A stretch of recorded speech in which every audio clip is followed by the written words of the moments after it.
সুন্দর বাক্য শুনুন তাহলে। প্রথম বাক্যটা বলে নিই। এখন এখানে কেউ নেই।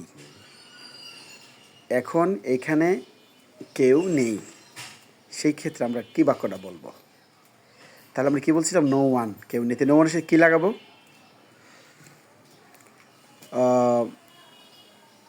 আবার বলি, নো ওয়ান মানে কি? কেউ না, কেউ নয়, কেউ নাই। No one is here now. No one is here now এর অর্থ কি? এখানে আসলে কেউ নেই। আমরা যদি বলি এখানে কেউ নেই, তাহলে no one is here now. দেখছেন? No one is here now, এখানে কেউ নেই। তাহলে নো ওয়ানটা কী বোঝা? কেউ নেই। নো ওয়ানটা কী বোঝাইলো? কেউ নেই। বুঝতে পারলেন তাহলে? তাহলে নো ওয়ান মানে কি? No one is here now, এখানে কেউ নেই। এই বাক্যটাকে আমরা আগে জানতাম?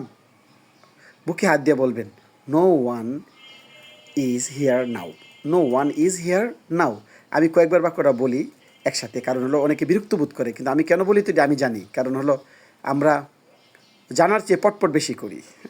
তাই যারা জানেন কম তারাই শিখবেন আশা করি। তারাই আমার কাস্টমার, তারাই আমার সাথী, তারাই আমার বন্ধু। তাহলে চলুন কথা না বাড়িয়ে আরেকটি বাক্যে।